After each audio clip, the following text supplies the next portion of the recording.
Bonjour à vous.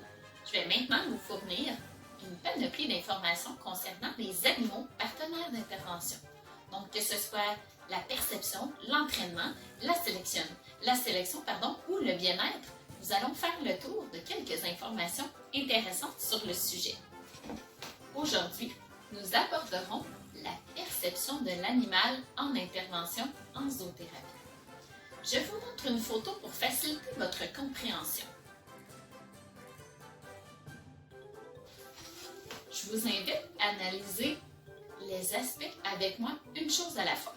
Donc, si nous regardons la photo que je vous ai montrée il y a quelques secondes, en fait, nous avons plusieurs choses à réfléchir en termes de perception de l'animal. Qu'est-ce qu'il perçoit? Est-ce qu'il le perçoit positivement? Est-ce qu'il le perçoit négativement? Et comment il voit l'intervention? La première chose, l'animal est dans quel milieu? Est-ce qu'il est en dehors d'un milieu habituel qu'il connaît? Est-ce qu'il y a des objets partout, y compris peut-être des choses à manger, les boîtes à lunch, par exemple, si vous êtes en milieu scolaire, il y a des boîtes à lunch. Est-ce qu'il y a des rideaux? Est-ce qu'il y a déjà quelque chose qui est projeté sur le tableau?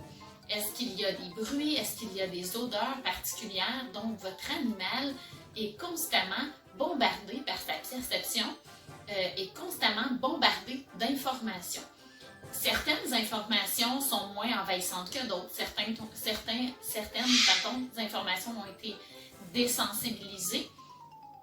Donc, plusieurs informations lui parviennent, plus ou moins importantes, selon ses intérêts, selon ses craintes, selon sa personnalité, selon son niveau d'entraînement. Donc, le milieu est important. Est-ce que également on a des chariots qui se promènent? Est-ce qu'il y a du mouvement? Est-ce que, par exemple, il y a des fauteuils roulants? Est-ce qu'il y a des gens entrant et sortant du milieu? Tout ça, ce sont des informations que l'animal perçoit. Autre élément important dans la perception de l'animal, le client que nous avons à rencontrer. Est-ce que la personne va faire des gestes brusques? Est-ce qu'elle va tenter de lui faire une accolade? Quelle est l'activité et comment perçoit ce qu'est en train de faire le client? Exemple, si vous allez voir des enfants et que l'enfant est en train de jouer avec un jouet, c'est une information supplémentaire que l'animal a à traiter avant d'entrer en relation, avant d'intervenir auprès de cette personne-là. Donc, que ce soit les objets, que ce soit ce que la personne soit en train de faire, est-ce que la personne également, le client qu'on va rencontrer, va avoir un contact visuel avec lui? Est-ce qu'il va avoir des gestes habituels? Quelles sont ses intentions? Est-ce qu'ils ont des gestes brusques? Que quelques informations que je vous énumère rapidement, que l'animal perçoit. Donc, quelles sont les intentions de la personne? Mais il doit rapidement s'adapter à cette situation-là.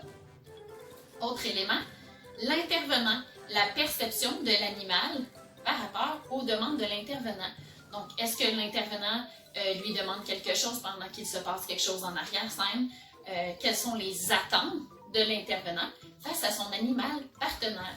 Donc, quand on met les lunettes de notre animal et qu'on perçoit ses perceptions, nous avons beaucoup plus d'empathie sur les situations dans lesquelles on les met, puisque des informations leur en parviennent une panoplie et tout dépendamment de la clientèle avec laquelle nous travaillons, devient de plus en plus difficile et les contraintes s'accumulent de plus en plus selon le milieu, selon les objectifs que nous travaillons, selon la clientèle. Donc, il est important de se mettre dans la peau de l'animal pour toujours s'assurer de son bien-être.